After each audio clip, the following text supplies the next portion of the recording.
Hi, Greg. How are you? Very well. Well, it's been great. Greetings from down under. I know. How's everything down there? What's the weather like right now? Well, it's kind of interesting because it's about 17 degrees during the day, but it's blazing, blazing sunshine. So although you're wearing like traditional winter gear, it's bright. So it's a bit of a head thing going on. But it's good to get the London jackets out. Oh, good. Always good to get the London jackets out. Now, we've just come back from Vegas where we had a brilliant time. And over there, you were Yes. telling me about the new direction that your professional and personal career has taken since you moved back to Australia. So, do you want to fill everybody in with what you're doing and where you're going? Yeah, so basically, when we moved back in, I was 17 years in London, so it's Long a time. big part of my life. And Yeah. then moving back to Sydney, a lot of people were asking me, "Well, what are you going to do? What are you going to do?" And I thought, you know what, it's a great opportunity, and I kept using this word reset. I'm going to reset my life. I'm going to change my thinking, go for a different industry, keep what I've done for the last 20 years, Yeah. but almost evolve it.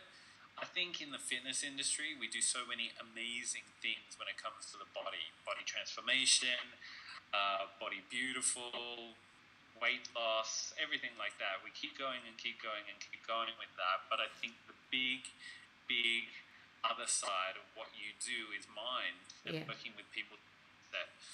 So I thought about what it meant to be your best version of yourself. I Hence love the that. title of the being your best you. Because a lot of the time, I think we don't show up for many situations in our life as the best version of ourselves. So I want to work in the gap where everyone pretty much knows who they are or has a good vision of of who they'd like to be, and then they know invariably who they turn up as in most situations. And if it's not the same thing, I want to help them close the gap. And a lot of it will come down to mindset because I think that's really, really important.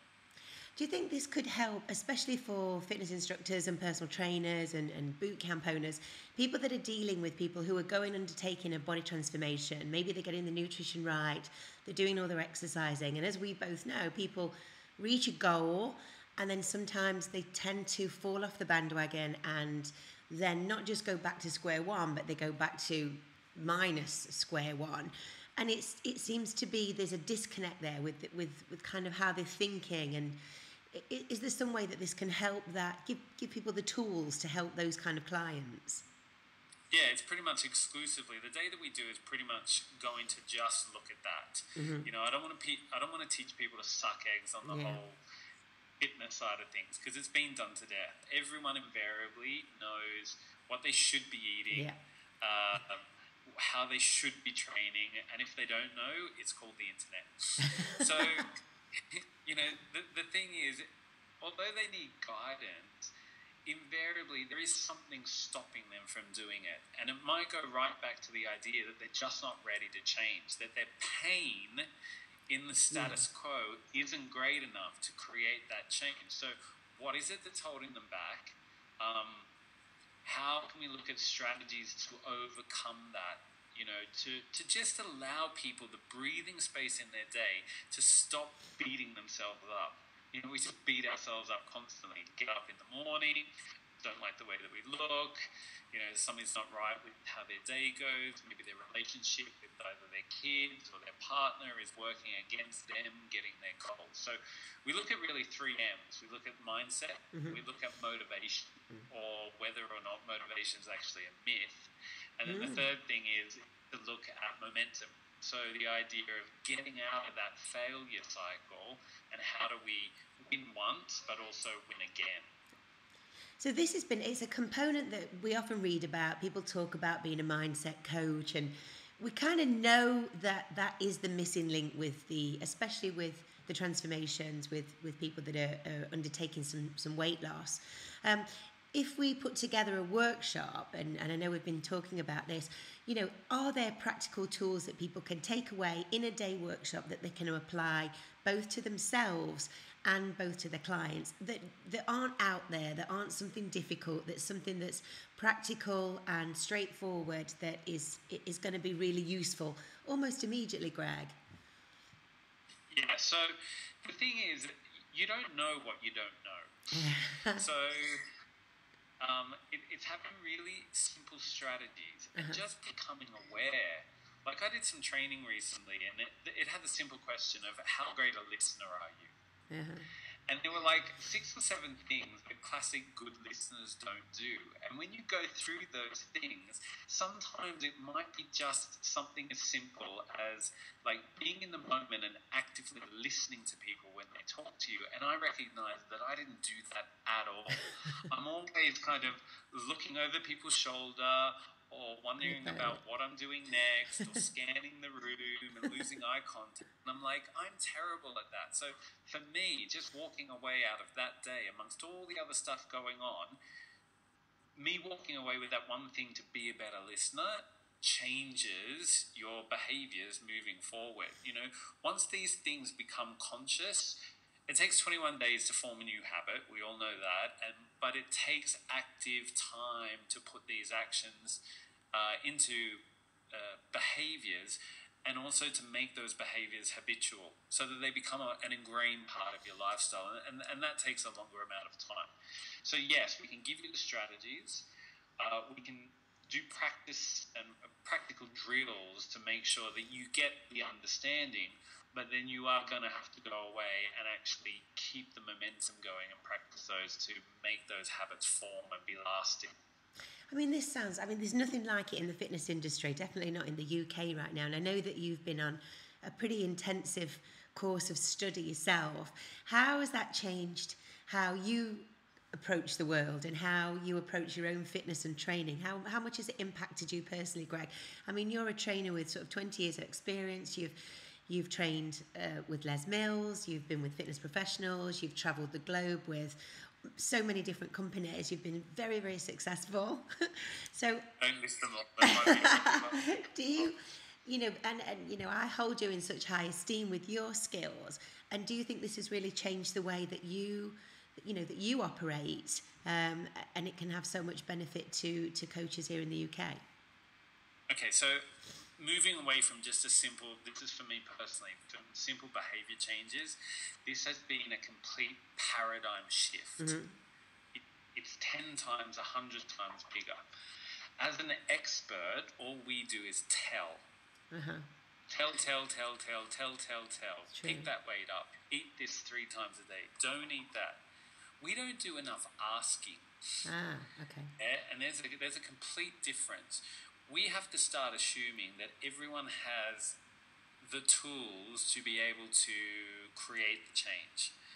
We have to get people from moving away from being past focused and being future focused. So don't worry about what's gone on in the past. Don't worry about what hasn't worked for you. And we need to ask more questions to get to the bottom of why most people will self-sabotage, why they keep falling off the bandwagon. And I think that's the difference. And surprisingly, when you ask questions and just give people that little bit of space, they'll tell you the real answer. You know, and invariably it's got nothing to do with willpower or a lack of willpower, eating chocolate biscuits in front of the TV. There's something inherently at a whole deeper level that we can tap into to get better results long term. I love that. So from a professional point of view, these strategies can help our coaches themselves, because I'm sure we all self-sabotage. We all, you know, you and I spoke about it before. We know what to do, so why do we sometimes go off the rails and do? So we know our clients do. So it's kind of a two-pronged attack, really. We can help ourselves be better coaches and then use those tools to help our clients. So what have you got in mind, Greg? What are you thinking workshop-wise? Kind of when and where, and who do you think this would be really beneficial for? Yeah, so I'm going to the US mid-July to present an idea and do some work for a couple of different fitness brands, and then I wanted to come back to the UK. Great time to come back to the UK. But more importantly, I just think this is such an untapped area, because as PTs, as people working in fitness, or as really being people who are involved in the business of change, we spend so much time on the body, but no time on the mind. You know, when you train to be a personal trainer, we know everything about the body, origins, insertions, actions, and the list goes on, but we don't cover anything to do with the mind. And just as we say that nutrition is probably just as, if not more important than the physical exercise that you do, I would go even one set above that and say, you're not going to eat the right thing, you're not going to exercise in the right way if your head isn't right. So this is looking at strategy to get your head right and get the mindset there. Yeah. So becoming your best version of you really is aimed at the clients. So I think your clients should come along to question, or start to think about how are they thinking, and maybe what are the limiting beliefs that they have, or the inner critic that they have to deal with on a daily basis, and how we can get rid of that essentially, or work on that. Yeah. I think the PTs themselves and the trainers and the people looking after the clients should be there to understand that.